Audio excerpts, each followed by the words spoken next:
Hello friends, Neha એજ્યુકેટરમાં આપનું સ્વાગત છે. આજે હું તમારા માટે લઈને આવી છું 17 જૂન 2025ના મહત્વના કરંટ અફેર, જે તમારી આવનારી પરીક્ષામાં તમને ખૂબ ઉપયોગી થશે અને તમને ચોક્કસથી એક માર્ક અપાવશે. પરંતુ એ પહેલા તમારે મારી ચેનલને લાઈક કરવી પડશે, શેર કરવી પડશે અને જો સબસ્ક્રાઇબ ના કરી હોય તો સબસ્ક્રાઇબ કરવી પડશે. કરો ને ફ્રેન્ડ્સ, તો જ તમને આવનારા વિડીયોની માહિતી સરળતાથી મળી રહેશે. હવે તમને ખ્યાલ હશે કે હમણાં જ જે એક્ઝામ્સ ગઈ છે એમાં મેં જે તમને જે કરંટ કરાવ્યું છે એમાંથી ઘણું બધું આવ્યું છે. તમે ઈચ્છો તો તમે ચેક પણ કરી શકો છો. જો લોકો જુએ છે એમને તો ખ્યાલ જ હશે, ખરું ને ફ્રેન્ડ્સ? તો એક વખત તમે મારી ચેનલને લાઈક કરી દેજો, શેર કરી દેજો, એક એટલી રિક્વેસ્ટ છે. ચાલો હવે આપણે બિલકુલ પણ ટાઈમ બગાડ્યા વગર આજના પ્રથમ પ્રશ્ન તરફ જોઈશું. તો આજનો આપણો પ્રથમ પ્રશ્ન શું છે? ગ્લોબલ ચાઇલ્ડ લેવલ એસ્ટિમેટ 2024 કોના દ્વારા બહાર પાડવામાં આવેલું છે? Option A UNICEF, option B ILO, option C ફક્ત બી, ઓપ્શન ડી એ અને બી. બોલો. તમે મારા સાથે જવાબ મેચ કરજો. થોડીક મિનિટ પછી હું તમને જવાબ કહીશ, એટલે તમે તમારો જે જવાબ વિચાર્યો હોય એ મારા જવાબ સાથે સેટ થાય છે કે નહીં એ તમે ચેક કરી લેજો, બરાબર? હવે આ વિડીયોની પીડીએફ તમને નીચે ડિસ્ક્રિપ્શન બોક્સમાં હું આપી દઈશ, બરાબર ને ફ્રેન્ડ્સ? અને હા, હવે મ્યુઝિયમ ઉપર મેં કામ ચાલુ કર્યું છે. લગભગ બનશે તો હું 2 કે 3 પાર્ટ જ કરીશ, વધારે લાંબા નહીં કરું. તો તમે એ જોઈ લેજો. એ સિવાય મેં ભારતના ઇતિહાસના જીસીઆરટી આધારિત એમાં જે પાછળ ક્વેશ્ચન છે એ જ ક્વેશ્ચન મેં તમને આપ્યા છે. લગભગ 15 ક્વેશ્ચન છે, ધોરણ 10ની બુકમાંથી લીધેલા. તો તમે મારા હિસ્ટ્રીની બુક જે છે એ તમારે ક્લિયર કરવું હોય તો એ પણ તમે ત્યાં જઈને જોઈ શકો છો. અને ધીરે ધીરે એના પર હું લાવતી રહીશ, બરાબર છે? ચાલો હવે આપણે જોઈશું. અહીંયા આપણો શું જવાબ આવશે? અહીં આપણો જવાબ આવશે ઓપ્શન એ અને બી બંને. ઓકે, એ અને બી બંને આવશે. ઇન્ટરનેશનલ લેબર ઓર્ગેનાઇઝેશન અને યુનિસેફ બંને સાથે મળીને તૈયાર કરે છે. આ રિપોર્ટ મુજબ પહેલા કરતા અત્યારે બાથરૂમમાં લાગેલા બાળકોની સંખ્યામાં ઘટાડો થયો છે. 2024માં 138 મિલિયન બાળકો બાળશ્રમથી જોડાયા છે, જેમાં ખતરનાક વ્યવસાય એટલે કે જેમાં જીવનું જોખમ હોય એને ખતરનાક વ્યવસાય હેઠળ આવરી લેવામાં આવ્યા છે. 54 મિલિયન બાળકો જોડાયા છે. કૃષિ ક્ષેત્રે સૌથી વધુ, જ્યારે સૌથી ઓછા ઉદ્યોગ ક્ષેત્રે બાળકો નોંધાયા છે. હવે છોકરાઓની સંખ્યા બાળમજૂર તરીકે વધુ નોંધાય છે, પરંતુ જ્યારે ઘરકામની વાત કરવામાં આવે અને ગણતરીમાં લેવામાં આવશે તો છોકરીઓની સંખ્યા વધી જશે, બરાબર છે?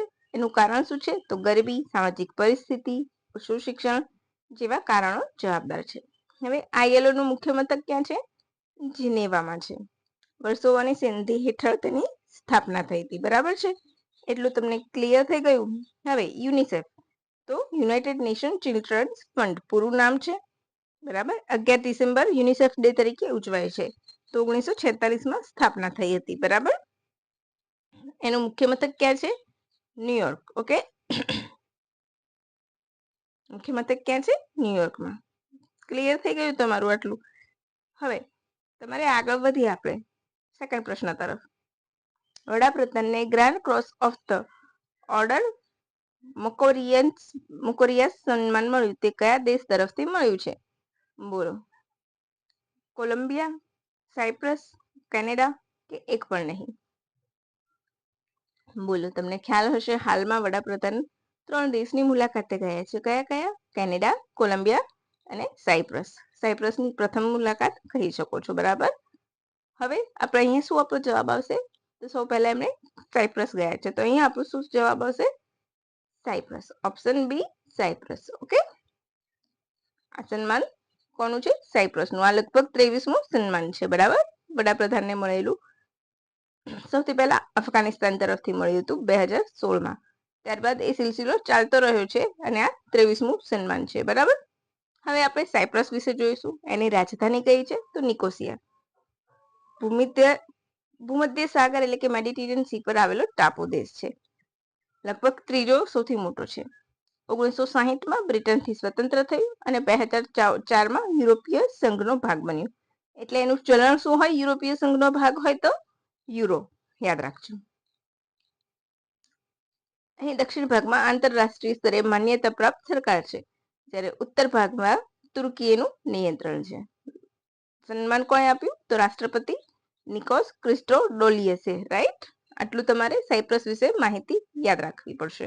સાયપ્રસની તમારે સરહદો મને કહેવી પડશે, રાઈટ? એ તમારે કમેન્ટ બોક્સમાં કમેન્ટ કરવી પડશે. હવે કેન્દ્ર સરકાર દ્વારા બહાર પાડેલ જાહેરનામા મુજબ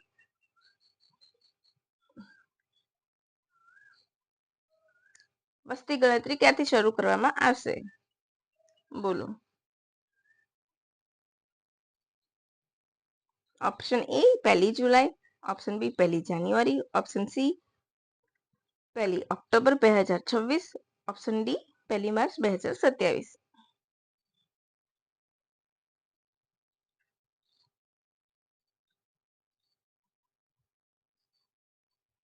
બોલો.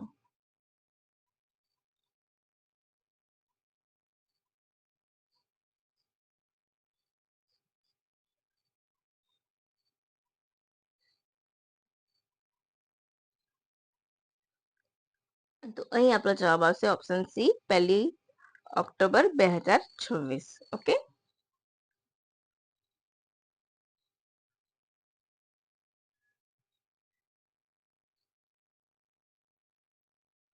હવે એક વસ્તુ યાદ રાખજો કે શું હશે, પહેલી 2 ભાગમાં થશે. કેવી? 2 તબક્કામાં, બરાબર છે? ક્યારે? 2 તબક્કામાં થશે.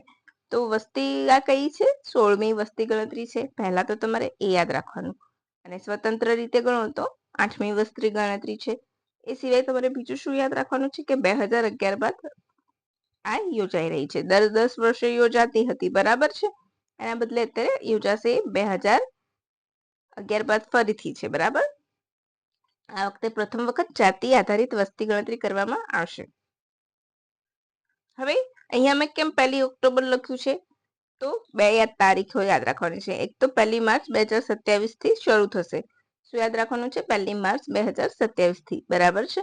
પણ એનું જે નોટિફિકેશન છે એમાં આ જે જાહેરનામું છે એમાં આ તારીખ આપી છે. તો 1 માર્ચ 2027 શું છે? અરે સોરી, 1 ઓક્ટોબર 2026 પહેલા જ શરૂ થઈ જવાની છે. તો ત્યાં ક્યાં? તો જમ્મુ કાશ્મીર, લદ્દાખ, હિમાચલ પ્રદેશ અને ઉત્તરાખંડના અમુક ભાગમાં ત્યાં શરૂ થશે. એટલા માટે આ તારીખ નાખી છે. અને ત્યારબાદ 1 માર્ચથી. આટલું તમારે યાદ રાખવું પડશે, બરાબર? આટલી ડિટેલ તમારે યાદ રાખવાની. અને કેટલા ચરણમાં થશે? 2 ચરણમાં, બરાબર? કેટલા ચરણમાં? 2 ચરણમાં. અચ્છા, સૌથી પહેલા ક્યારે થઈ હતી? તો 1931માં, બરાબર છે? એ તમને યાદ હશે, બરાબર છે? કયા મંત્રાલય હેઠળ?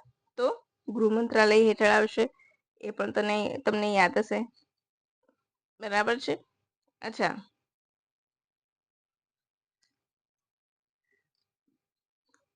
તો તારીખ જાહેરનામામાં આ રીતે આપેલી છે એટલે મેં તમને આ આપ્યું છે, બરાબર છે? અને જાતિ આધારિત જનગણના થશે પ્રથમ વખત. તો આટલું યાદ રાખજો.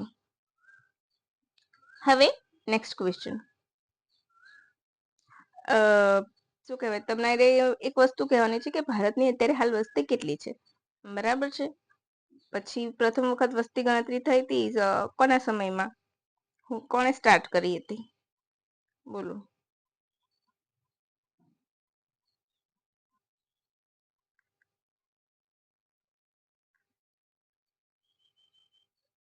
લોર્ડ મેયોના સમયમાં શરૂ થઈ હતી, બરાબર છે? કોણે કન્ડક્ટ કર્યું હતું? તો લોર્ડ મેયોએ 1872માં શરૂ કરી હતી, બરાબર છે?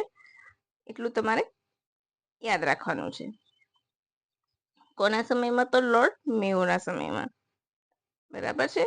પછી ફર્સ્ટ શું કહેવાય,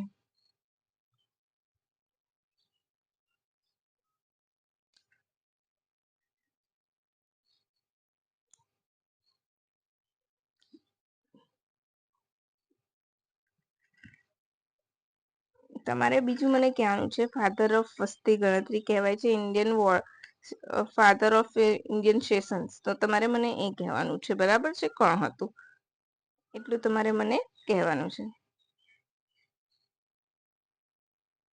અને 1881માં કોની અંદર WC પાવડરની હેઠળ વસ્તી ગણતરી થઈ હતી એ પણ તમારે યાદ રાખવાનું છે. ને ત્યારબાદ નિયમિત રૂપે દર 10 વર્ષે વસ્તી ગણતરી કરવામાં આવે છે. હવે નેક્સ્ટ ક્વેશ્ચન તરફ આપણે આગળ વધી જઈશું.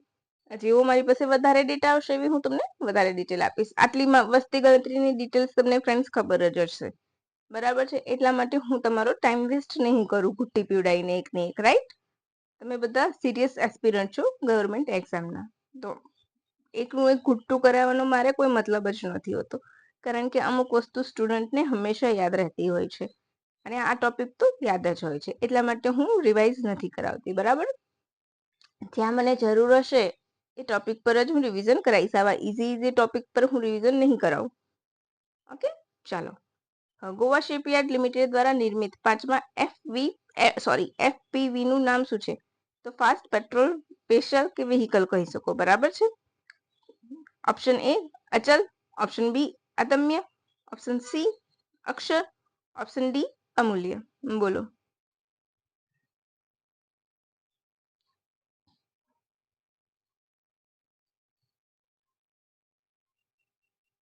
ચલો ચલો ચલો ચલો ફટાફટ.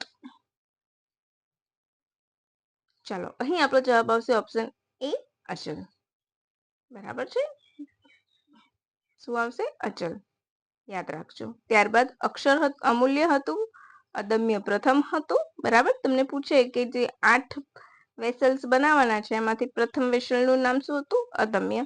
પછી અક્ષર, અમૂલ્ય, પછી અક્ષય અને આ 5મું છે અચલ. આટલા તમારે યાદ રાખવાનું છે. ICG માટે બનાવવાનો છે.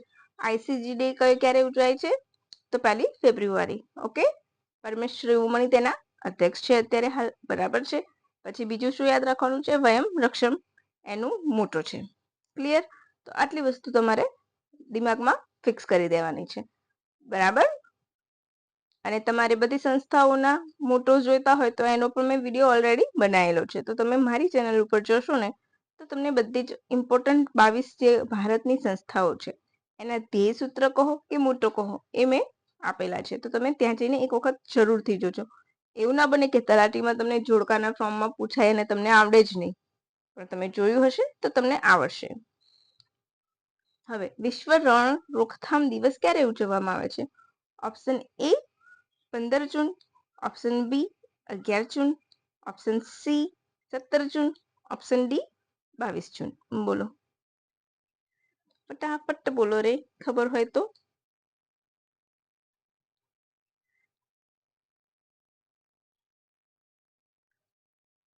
બોલો.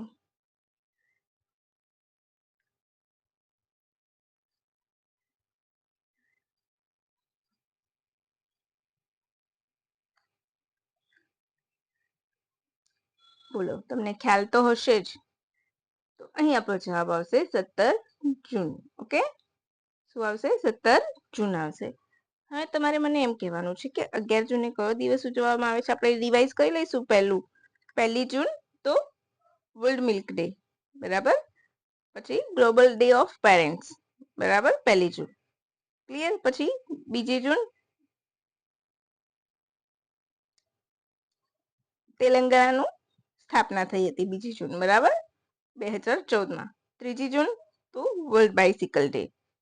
પછી 5મી જૂન તો વિશ્વ પર્યાવરણ દિવસ. 6 જૂન તો નેશનલ ડોનટ ડે, રાઈટ.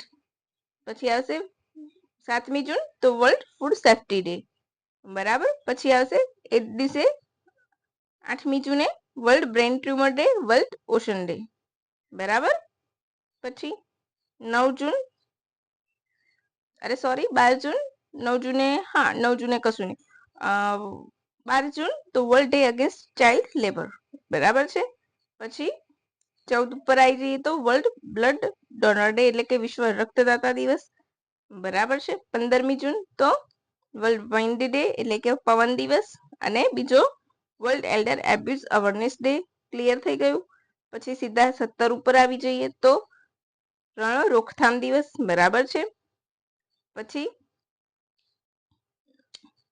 ઉપર જે ડેઝ લખ્યા છે તો મેં ત્યાં આવે છે એટલે લખ્યા જ છે, બરાબર. પણ 22 જૂને કોઈ દિવસ ઉજવાય છે? બોલો.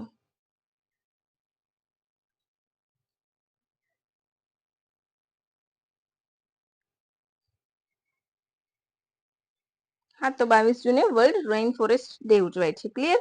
હવે આપણે અહીંયા જોઈશું રણ રોકથામ દિવસ, એટલે કે જે રણનું મરુસ્થળીયનું વધી રહ્યું છે એને રોકવા માટે પગલાં લેવા માટે આ દિવસ ઉજવવામાં આવે છે. બરાબર છે? કેમ ઉજવવામાં આવે છે? તો રણને વધતું અટકાવવા માટે. બરાબર? હવે તમને ખ્યાલ હોય તો એના માટે એક સંમેલન ભરાયું હતું. તમને દેખાતું જ હશે અહીંયાથી, રાઈટ?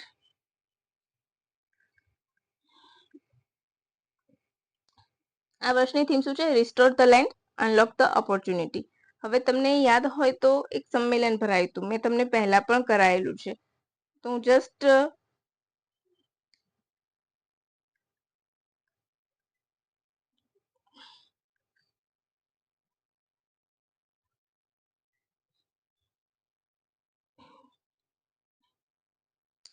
તો યુએનસીસીટી નું એક કોપ ભરાઈ હતી, રાઈટ? 16મી રિયાદના સાઉદી અરેબિયાના રિયાદ ખાતે. ઊંધું બોલાઈ ગયું મારાથી. સાઉદી અરેબિયાના રિયાદ ખાતે. કયા નંબરની ભરાઈ હતી? કોપ 16. બરાબર છે? કઈ? કોપ 16.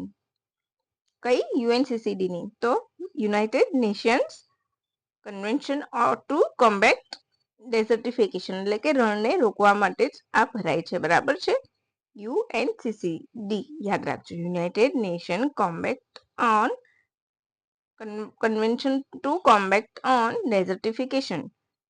સાઉદી અરેબિયામાં રિયાદમાં યોજાઈ હતી. 16મા નંબરની કોપ હતી. અવર લેન્ડ અવર ફ્યુચર એની થીમ હતી. બરાબર છે? અને એનું શું કામ કરે છે? તો રણને આગળ વધતું અટકાવવા માટે પગલાં લેવાનું કામ કરશે.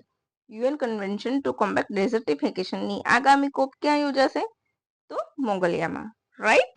યાદ રાખજો. હવે બીજી કોપ હું અત્યારે નહીં કરાવું, કારણ કે તમે કન્ફ્યુઝ થઈ જશો. બરાબર? હવે થોડાક ઇમ્પોર્ટન્ટ પોઈન્ટ્સ જોઈ લઈશું. ઇસરોએ રોકેટ સાથે પેલોડ ધરાવતો સેટેલાઇટ યુપીના કુશીનગરથી લોન્ચ કર્યો. આ થ્રસ્ટેક ઇન્ડિયા લિમિટેડ અને ઇન્ડિયા ઇન સ્પેસના સહયોગથી લોન્ચ કરવામાં આવ્યું છે. 15 કિલોનું રોકેટ હતું અને 1.1 કિલોમીટર ઊંચાઈએ પહોંચ્યા બાદ તેમાંથી નાનો સેટેલાઇટ છૂટો પડ્યો અને પેરાશૂટની મદદથી ધરતી પર સેફ લેન્ડ થયો. પછી એર ઇન્ડિયાના અમદાવાદમાં ક્રેશ થયેલા વિમાનનું બીજું બ્લેક બોક્સ મળી આવ્યું. બ્લેક બોક્સ, નામ બ્લેક બોક્સ હોય છે, પરંતુ શું તે બ્લેક બોક્સ બ્લેક કલરનું હોય છે? ના, તે ઓરેન્જ કલરનું હોય છે, જે સ્ટેનલેસ સ્ટીલ અને ટાઇટેનિયમનું બનેલું હોય છે. શેનું બનેલું હોય છે? સ્ટેનલેસ સ્ટીલ અને ટાઇટેનિયમનું. 60 મિનિટ સુધી તે 1100 સેલ્સિયસ ગરમી સહન કરી શકે છે. વોટર રેઝિસ્ટ હોય છે, એટલે જ પ્લેન પાણીમાં ડૂબી જાય ને તો પણ બ્લેક બોક્સને સહી સલામત બહાર કાઢીને એના ઉપરથી ડેટા કલેક્ટ કરીને પ્લેનની સાથે શું થયું હતું તે આપણને ખબર પડે. અને આ બ્લેક બોક્સના બે પ્રકાર હોય છે. એક ફ્લાઇટ ડેટા રેકોર્ડર અને એક કોકપિટ વોઇસ રેકોર્ડર. એ બે પ્રકારના બ્લેક બોક્સ હોય છે. બરાબર છે? ફ્લાઇટ ડેટા રેકોર્ડર શું કરે છે? તો ફ્લાઇટનો ડેટા, એટલે કે જેમ કે એની હાઇટ કેટલી હતી, શું થયું હતું ફ્લાઇટમાં, ટેકનિકલી જે ઇશ્યુઝ હોય છે એ બધા રેકોર્ડ ફ્લાઇટ ડેટા રેકોર્ડરમાં થાય છે. અને સીવીઆરમાં, એટલે કે કોકપિટ વોઇસ રેકોર્ડર, તો પ્લેનની અંદર જે એક્ટિવિટી, પાયલોટ વચ્ચે શું વાતચીત થઈ હતી, એને કયા બટન્સ દબાવ્યા હતા, એના કારણે શું બીપ અવાજ આવ્યો, એ બધી વસ્તુ ત્યાં કોકપિટ વોઇસ રેકોર્ડરમાં રેકોર્ડ થાય છે. બરાબર ને ફ્રેન્ડ્સ? તો બ્લેક બોક્સ કદાચ તમને પૂછી જાય તો બ્લેક બોક્સ કેવા કલરનું હોય છે? પ્લેનમાં ચર્ચામાં આવેલું તો ઓરેન્જ કલરનું હોય છે.